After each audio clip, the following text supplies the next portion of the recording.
High, একটা high দিয়ে শুরু হয়েছিল আমাদের আলাপ। তারপর ধীরে ধীরে গুছিয়ে উঠেছিল আমাদের কথার জাল। এই প্রথম দিককার কথাগুলো এখনো মনে আছে। খেয়েছো? ঘুমাওনি এখনো?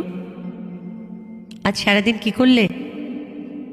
এমন সব ছোট ছোট প্রশ্নের ভেতরেই কি এক অদ্ভুত টান ছিল। তারপর রাত, ভোর আর দুপুর পার হয়ে তোমার টাইপিং আমার প্রিয় মুহূর্ত হয়ে উঠল।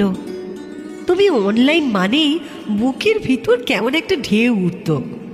তোমার লাস্ট সিন দেখে বোঝার চেষ্টা করতাম তুমি কাকে শেষবার মেসেজ করলে, আর আমি কি শেষ ছিলাম। প্রেমটা হয়তো খুব জাঁকজমকপূর্ণ ছিল না। তারপর কোনো একদিন তুমি চুপ করে গেলে, লাস্ট সিন বন্ধ হলো, প্রোফাইল পিকচার মুছে দিলে। আমি টের পেলাম এই নীরবতাই শেষের চিহ্ন।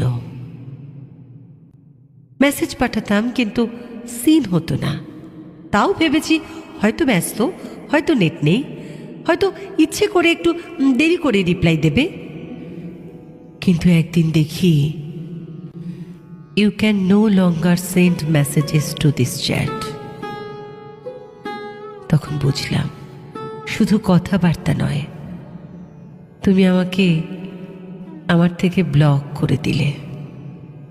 আচ্ছা আচ্ছা, ভেবেছ কখনো একটা মানুষ যার প্রতিটি মেসেজ তুমি পড়তে চাও, সে একদিন এমন করেও বলতে পারে তুই আমার জন্য আর প্রাসঙ্গিক নোস। ভেবেছ তোমার লাস্ট সিনের নিচে কেউ চুপ করে তাকিয়ে থাকে আজও, মেসেজ পাঠিয়ে আবার ডিলিট করে, কারণ জানে পাঠালেও আর পৌঁছবে না।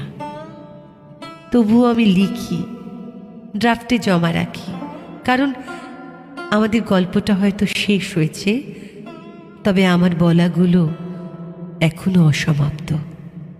একটা সময় আসবে আমাকে হয়তো মনে পড়বে, কিন্তু তখন তোমার ফোনে নতুন চ্যাট, নতুন নাম, নতুন কনভারসেশন।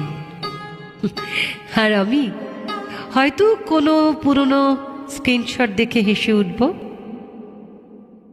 সবাই একদিন ফোন বদলায়, অ্যাপ বদলায়, কিন্তু যাদের হৃদয়